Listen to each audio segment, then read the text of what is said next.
કશું બી બનાવ થતો હોય, સ્કૂલની વાતો જ્યાં સ્કૂલની અંદર પૂરતા શિક્ષકો નથી. અત્યારે મેં તાલુકાની અંદર એક માહિતી મંગાવી, અરે આપણા આદિવાસી વિસ્તારની અંદર છોટાઉદેપુર તાલુકામાં 150 થી વધારે શિક્ષકોની ઘટ છે, તો ડબલ એન્જિનની સરકાર એ શિક્ષકોની ઘટને પૂરી નહીં કરી શકતી.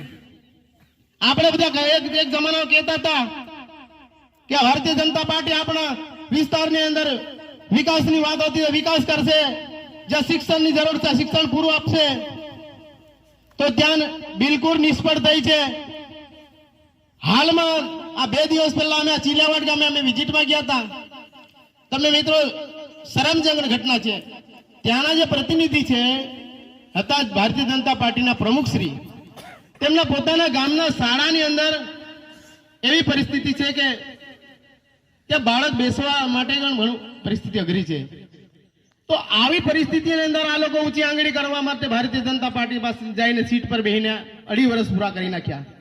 એમની પાસે રૂપિયા હતા, એમની પાસે ગ્રાન્ટ હતી તાલુકામાં દુનિયાભરની, એ ચાહે તો આયોજનમાં લઈને એના વિસ્તારની અંદર અને આ શાળાઓની સ્કૂલ સારી બનાવી શકત. પણ આ ડાયરેક્ટ ભરતી કરેલા રાજકારણનો અનુભવ ના હોય, આમને ખાલી બેસાડી દે અને બીજું બધું વહીવટ બીજા જ કરતા હોય. એટલા માટે આપણે કહીએ છીએ આ વિસ્તારની અંદર રોજગારીના પ્રશ્ન છે. અહીં ઘણી બધી માઇન્સો ચાલતી હતી.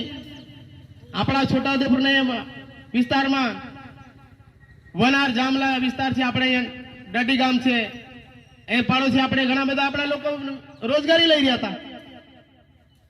ખાંડની અંદર પથ્થર કૂચીને પોતાનું જીવન ગુજારી રહ્યા હતા. ત્યારે ત્યાં એ ખાણો બંધ કરી નાખી, ફેક્ટરીઓ બંધ કરી નાખી. આજે દિવાળીનો સમય આવ્યો છે, પોતાના બાળક માટે કપડું લાવવા માટે, પોતાના બાળક માટે, પોતાનું ઘર ચલાવવા માટે, કોઈ જીવન જરૂરિયાત ચીજ વસ્તુ લાવવા માટે એ ભેગો કરી, પૈસો ભેગો કરી, મજૂરી કરીને એનું જીવન ગુજારતા હતા. ત્યારે આપણે એમ કહીએ છીએ મિત્રો,